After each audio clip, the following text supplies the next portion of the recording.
This is the BF, the new mirrorless full frame camera system from Sigma in Almond. Before we go any further, this is my camera bought with my own money. Everything I'm about to say about this camera is my opinion and my opinion only. Sigma have not paid me or coerced me to make these videos or say any of the things that I'm about to say about this camera system. Right, that done with, let's get on with the video.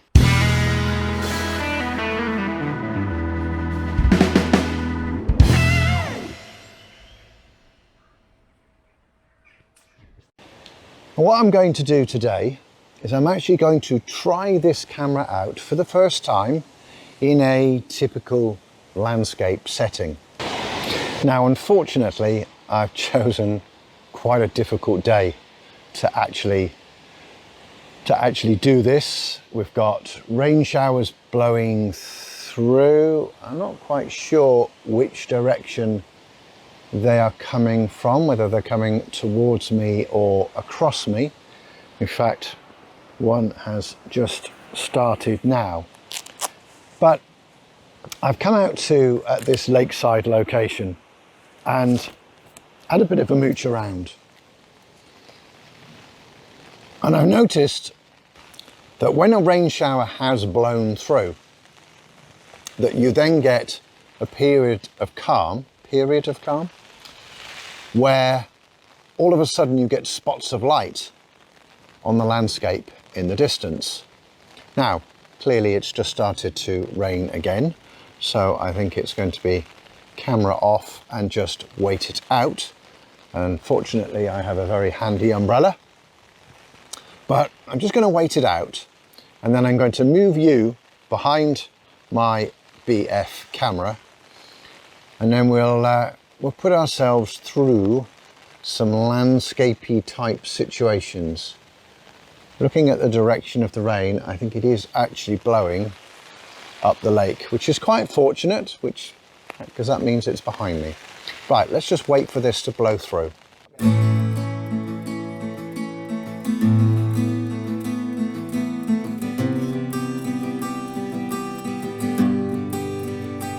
Okay, so we didn't get a rain shower, although we might be due for one now, but let's just go with the flow. So there's my composition. If I just lift the video camera up, you can see there, looking down the lake into the jaws of a valley, and we're just using the layers in the land to create what is hopefully an interesting composition. So right now we've got some spots of light moving down the bottom of the lake. Don't necessarily come out particularly well in camera, I don't think, so I reckon I'm going to ignore them.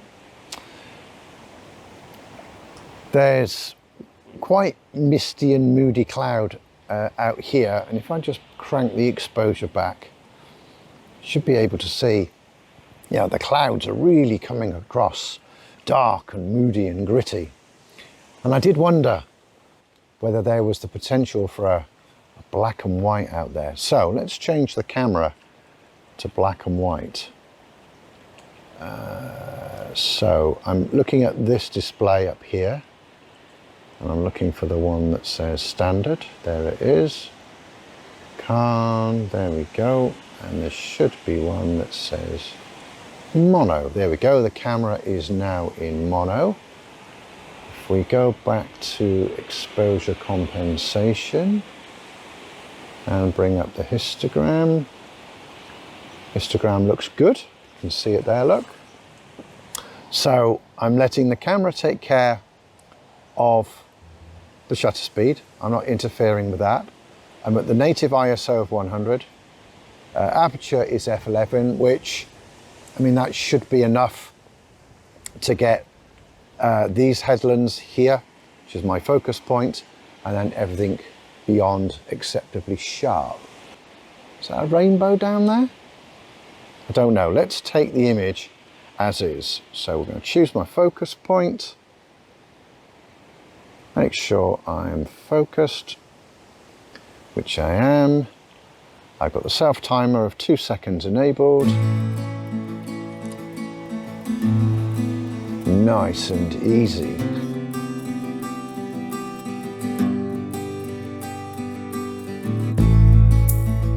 Now I'm going to go back to colour because, let's go to standard, there we go. Because of that patch of blue sky, I am actually getting some patches of light. So just going to go for the standard colour profile, not going to play with it, and I'm going to keep an eye on what's going on out here. Now while I'm keeping an eye on that, I will just talk about frame size quickly. So I deliberately selected 21 by 9 because I just felt it constrained the view nicely. I'm just cycling through them. 16 by 9, maybe not, I don't know, but 21 by 9, that just nailed it for me. So yeah, and I've now got a spot of light right in the middle of the landscape right here. So I've just taken another frame as it's moving. Now what I'd really like to do is I'd like to do a wrong exposure. Now, the lowest ISO that this camera will go to is 100. So let's have a play with aperture, because that's the other thing that I've got that I can play with. And f22, I'm getting a 40th of a second, which realistically, boys and girls, that's not enough, is it? If I put my 6 stop over that, what do we get? 2 seconds. I want it to be more, but I haven't got... Oh, I could double up, couldn't I?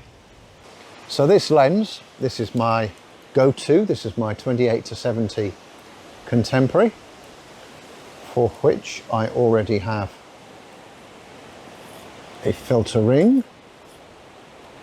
Because of that, I can pop on the filter holder. Just being careful that I don't drop it in the water. Like so. And where's my 6 stop? So there's my 6 stop that's completely dark. So I'll put that in one side. I've got a 3 stop medium, which if I stick that in upside down, that should cover the field of view.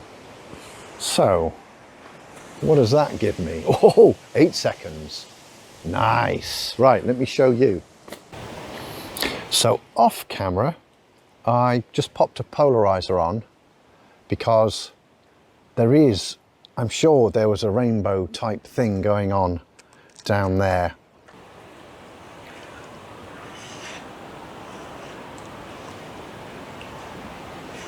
I didn't use a polarizer before. Can you see the water darkening and brightening? Because it didn't really do a huge amount. Right, I'm going to leave it at that. Right, so let's put the 6 stop over the scene, and we'll go back to an aperture of f22, which is the smallest that this lens will go to. We are now getting 6 seconds. Yeah, that's a, you know, that's a reasonable, and I know we're getting that because I've upped the exposure. Let's just check the histogram. Histogram still looks good.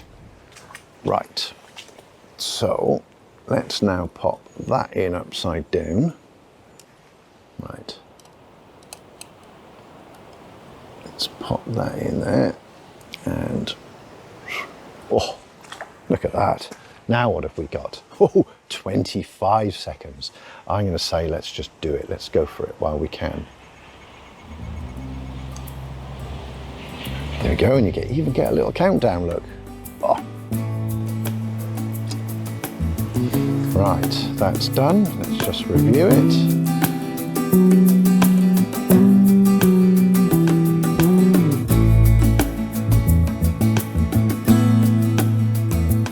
Yeah, there is definitely a rainbow going on down there.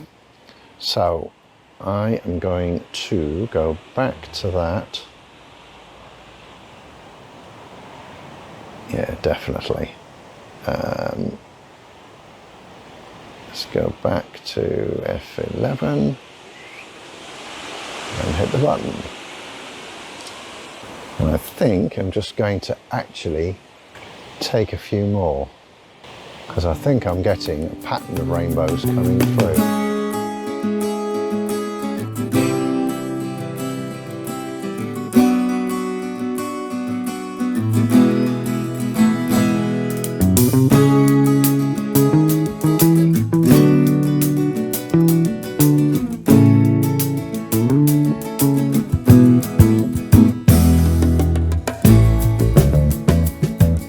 Wonderful, just wonderful. I mean, what's my conclusion of using this camera in the landscape? Well, I mean, the interface does take some getting used to. It is different, but I mean, I've only used this camera properly. I've only used it for about a week. And already I'm finding my way around it quite intuitively. A bit like the quick select menu on my FPL. Sometimes I overshoot the setting that I want and I have to go back. But like I say, I do that on my FPL. That's a characteristic that's not unique to this particular camera. Now, how the images come out, well, you'll have seen some of those already. I won't have. But from the playing that I've done already, I think this camera will make a good job of this situation. I've been able to have a play with filters. I can call up the histogram in order to judge whether what I'm doing is good or not. The one gripe I would say I've had from this session is I am finding the LCD difficult to look at. Even when I'm trying to judge focus, I mean, I've got a matte screen, a matte protector that I've put over this. I wonder whether maybe a gloss one would be better. I don't know. And I'm finding the level meter, because it's so small and thin and narrow, I'm actually finding it quite difficult to read. But aside from that, it's pretty intuitive. And yeah, I can see me using my Sigma BF in the landscape, well, quite happily, to be perfectly honest with you. It's a good, I was going to say it's a good backup. I think it is a good backup for the FPL. Yeah, okay, it hasn't got the resolution of the FPL, but you know, if I dropped the FPL in the water and I, you know, needed to use a camera, well, I'd be quite happy to use this one. That's it for this video. Thank you very much for watching. Please do search my channel for more and other videos that feature the BF and, of course, other Sigma cameras.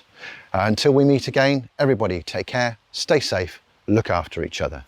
Bye for now.